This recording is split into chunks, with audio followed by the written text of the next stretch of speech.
ஒரு மகிழ்ச்சியான செய்தி. இதயம் நல்லெண்ணெயின் விலை லிட்டருக்கு ரூபாய் 105 குறைஞ்சிருக்கு. செப்டம்பர் 2023ல 1 லிட்டர் இதயம் நல்லெண்ணெயின் அதிகபட்ச விலை ரூபாய் 503. ஆனா இப்ப 1 லிட்டர் இதயம் நல்லெண்ணெயின் விலை ரூபாய் 398 மட்டும்தான் தமிழ்நாட்டுல. அப்ப இனிமே எல்லாரும் இதயம் நல்லெண்ணெய் வாங்கலாம் இல்ல? இந்தியாவின் துணை ஜனாதிபதி மதிப்பிற்குரிய ஸ்ரீ ஜெகதீப் தன்கார் அவர்கள் ஒரு நிகழ்ச்சியில் பேசும் பொழுது அவர் கூறிய சில வார்த்தைகள் இந்தியா முழுவதும் மட்டுமல்ல, இந்தியாவின் குறிப்பாக நீதித்துறையில் ஒரு அதிர்வலையை ஏற்படுத்தியது என்றால் மிகையாகாது. அவர் சொன்ன வார்த்தைகள், சுப்ரீம் கோர்ட் என்ன சுப்ரீம் பார்லிமெண்டா, ஆர்டிக்கல் 142 என்பது நியூக்ளியர் மிசைல் அட்டாக் அவர் சொல்கிறார். அந்த அவர் குறிப்பிட்டு சொல்லக்கூடிய அந்த ஆர்டிக்கல் 142 என்ன, எல்லாருக்கும் அவர் பேசினது ஓரளவுக்கு புரிஞ்சிருக்கும். அதை பற்றி தான் நாம் குறிப்பாக இப்போ பேச போகிறோம். அது என்னென்னா, ஆர்டிக்கல் 142ங்கிறது முழுமையான நீதிக்காக உச்ச நீதிமன்றம் எந்த டிகிரியும் உத்தரவையும் பிறப்பிக்கலாம் என்பது தான். இதுக்குள்ளே போய் அது என்ன சார் ஆர்டிக்கல், கான்ஸ்டியூஷன், அது எல்லாத்தையும் விட சில வழக்குகளை சொன்னாலே நம்ம எல்லாருக்கும் எளிதாக புரியும். 1-2 வழக்குகளை மட்டும் பார்ப்போம். முன்னாள் பிரைம் மினிஸ்டர் ராஜீவ்காந்தி வழக்கில் குற்றஞ்சாட்டப்பட்டு இருந்த குற்றவாளியான பேரறிவாளனை உச்ச நீதிமன்றம் ஆர்டிக்கல் 142 கீழே தான் விடுதலை பண்ணாங்க. அதே மாதிரி நேஷனல் ஹைவே இருந்து 500 மீட்டர் தள்ளி தான் மதுபான கடைகள் இருக்கணும் என்கிற உத்தரவும் இந்த ஆர்டிக்கல் 142 தான் நீதிமன்றம் உத்தரவிட்டது. அதே மாதிரி போபால் கேஸ் ட்ராஜடியில் அந்த கம்பெனி யூனியன் கார்பைட் கம்பெனி மீது பல சிவில் கிரிமினல் வழக்குகள் இருந்தது. ஆயிரக்கணக்கான பேர் இறந்தாங்க. இதில் எல்லா வழக்குகளையும் ரத்து செய்து $470 மில்லியன் நஷ்டஈடாக உச்சநீதிமன்றம் உத்தரவிட்டது ஆர்டிக்கல் 142 தான். இப்படி பல விஷயங்கள் சொல்லிட்டு போயிட்டே இருக்கலாம். ஃபேமிலி லாவில் அந்த டைவர்ஸ் கேஸில் இரிட்ரிவபிள் ஆஃப் பிரேக் டவுன் மேரேஜ்ங்கிற அந்த கான்செப்டில் கணவன் மனைவியில் யார் ஒருத்தர் எதிர்த்தாலும் விவாகரத்து கொடுக்கலாம் என்பது அந்த ஆர்டிக்கல் தான். ஸோ இந்த ஆர்டிக்கல் 142ங்கிறது சுப்ரீம் கோர்ட் கையில் இருக்கக்கூடிய ஒரு பிரம்மாஸ்திரம் சொன்னால் மிகையாகாது. உண்மையிலே இது ஒரு நியூக்ளியர் மிசைல் தான், நம்மளுடைய துணை ஜனாதிபதி சொன்ன மாதிரி. ஆனால் இதில் வேடிக்கை என்னென்னா, உலகத்தில் எந்த நாட்டிலையுமே இது போன்ற ஒரு அதிகாரத்தை நீதித்துறைக்கு எந்த நாடும் வழங்கலை. இந்தியா மட்டும்தான் முதலாக ஆர்டிக்கல் 142ல் நீதித்துறை எந்த உத்தரவும் போடலான்னு கொடுத்துருக்காங்க. நம்மளை பார்த்து காப்பி அடித்து அதுக்கு பிறகு பங்களாதேஷும் நேபாளும் அதை கொண்டு வச்சுருக்காங்க. இந்த இதில் நீங்கள் பார்த்தீங்கன்னா, சுப்ரீம் கோர்ட்டுக்கும் பார்லிமெண்ட்டுக்கும் உள்ள அந்த எல்லை கோடு, அந்த எல்லை வரையறைங்கிறது ஒரு நூல் மாதிரி தான் இருக்கும் ரெண்டு பேருமே.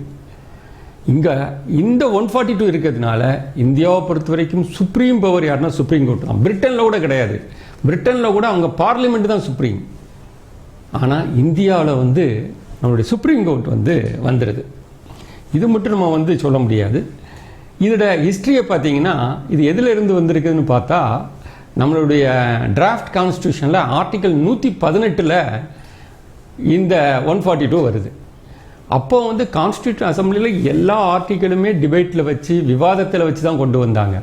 ஆனால் இந்த 118 ஆர்டிக்கல் 118 எந்த விவாதமும் இல்லாமல் அப்படியே பாஸ் பண்ணியிருக்கு. ரொம்ப விசித்திரமாக இருந்துச்சு இது. 1950ல் இந்திய அரசியல் சாசனம் எஃபெக்ட்டுக்கு வந்த பொழுது இந்தியாவின் மக்கள் தொகைங்கிறது வெறும் 37 கோடி தான். 2025 இந்தியாவின் மக்கள் தொகை 145 கோடியை தாண்டி போயிட்டுருக்கு. அன்னைக்கு உள்ள காலகட்டத்துக்கு தகுந்த மாதிரி நமது அரசியல் சாசனத்தை வைத்திருந்தோம். இன்னைக்கு உள்ள இதுக்கு அரசியல் சாசனம் அங்கங்கே நம்ம மாற்றங்கள் கொண்டு வர வேண்டிய காலகட்டம் வந்துருச்சு.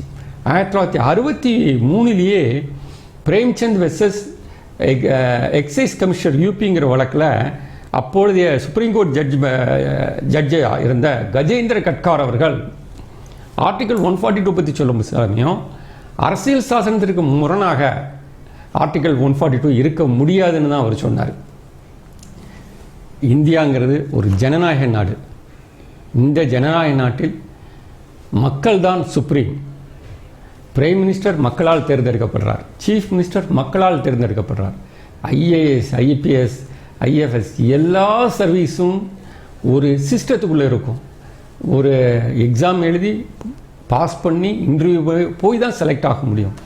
ஈவன் நீதித்துறையில் மேஜிஸ்ட்ரேட் போஸ்ட், டிஸ்ட்ரிக்ட் ஜட்ஜ் எல்லாமே preliminary examination, main examination, interview முடித்து பாஸ் ஆகி தான் வர முடியும். ஆனால் ஹைகோர்ட், சுப்ரீம் கோர்ட் ஜட்ஜஸ் மட்டும் எந்த எக்ஸாமும் எழுத வேண்டியதில்லை. நேரடியாக அவர்களே தேர்ந்தெடுத்துக்கிட்டாங்க. கொலிஜியம் என்கிற முறையில் அவர்களை பதவி நீக்கம் செய்ய முடியாது. Subordinate judiciary up to district judge வரைக்குது ஹைகோர்ட் ஜட்ஜஸ் டிஸ்மிஸ் பண்ணுவாங்க. ஆனால் இவங்களை டிஸ்மிஸ் பண்ண முடியாது யாரும். 142 எந்த உத்தரவும் நான் போடுவேங்கிறாங்க. இது ஒரு ஜனநாயக நாட்டில் சில முரண்பாடுகள். ஸோ இது காலத்தின் அவசியம். 142 நாம் அதை சரி செய்ய வேண்டுமா என்பது தான். நீங்கள் 142 பார்க்க சமயம் ஆர்டிகல் 143 என்ன சொல்கிறாங்கன்னு பார்த்தா, பிரசிடென்ட் ஆஃப் இந்தியா அவருக்கு question of law, question of fact, சட்டத்தில் வரக்கூடிய அந்த ஒரு கேள்விகள் வந்தால் அதற்கு சுப்ரீம் கோர்ட்டுகிட்ட விளக்கம் கேட்கலாம். அவங்க ஒரு ஃபைண்டிங்ஸ் கொடுப்பாங்கன்னு. அப்படி article 143 president of India supreme கோர்ட்டுக்கு கொரீஸை ரைஸ் பண்ண சமயம் ஆர்டிகல் 145 அது 5 நீதிபதிகள் அடங்கிய பெஞ்ச் தான் முடிவு செய்ய வேண்டும் என்று அரசியல் சாசனத்தில் தெளிவாக உள்ளது. அப்படி பார்த்தால் தற்பொழுது உச்சநீதிமன்றம் 2 நீதிபதிகள் வழங்கிய தீர்ப்பில் என்ன சொல்கிறாங்க, பிரசிடென்ட் ஆஃப் இந்தியாவுக்கு மசோதா ஏதேனும் கவர்னர் அனுப்பியிருந்தால் பிரசிடென்ட் ஆஃப் இந்தியாவுக்கு காலக்கெடு இல்லாமல் இருந்தது. இப்பொழுது இந்த தீர்ப்பு மூலம் 3 மாதம் காலக்கெடுவை விதிக்கிறார்கள். இது அரசியல் கொஸ்டின் ஆஃப் லா. இது 5 நீதிபதிகள் அடங்கிய பெஞ்சு தான் தீர்மானிக்கணும்.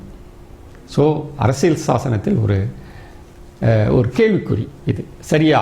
142 சுப்ரீம் கோர்ட்டுக்கு இருந்தாலும் அதை எப்படி உபயோகப்படுத்தணும் என்பது மிக முக்கியம். அப்போ அந்த நேரத்தில் தான் ஜஸ்டிஸ் கஜேந்திர கட்காரோட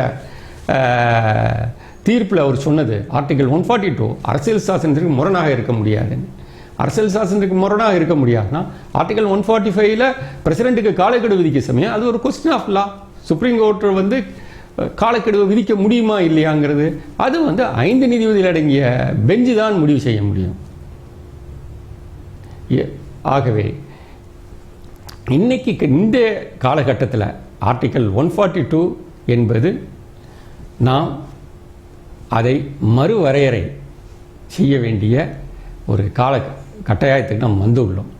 சில விஷயங்கள் சுப்ரீம் கோர்ட் நான் சொன்ன மாதிரி பல விஷயங்கள், போபால் கேஸ் ட்ராஜடி, நேஷ்னல் ஹைவேஸை தள்ளி 500 மீட்டர் தள்ளி இருக்க மது கடைகள் இருக்கணும், இதெல்லாம் நல்ல ஒரு விஷயங்கள் தான். ஆனால் சில நேரங்களில் ஜனநாயக நாட்டில் மக்களால் தேர்ந்தெடுக்கப்பட்ட ஆட்சியின் மீது சில உத்தரவுகளை பிறப்பிக்கும் பொழுது அப்பொழுது உச்சநீதிமன்றத்திற்கும் பார்லிமெண்ட்டுக்கும் இடையேயான அந்த வரையறையை உச்சநீதிமன்றம் தாண்டுகிறதோ என்கிற ஒரு கேள்வி மக்கள் முன்பு எழுகிறது.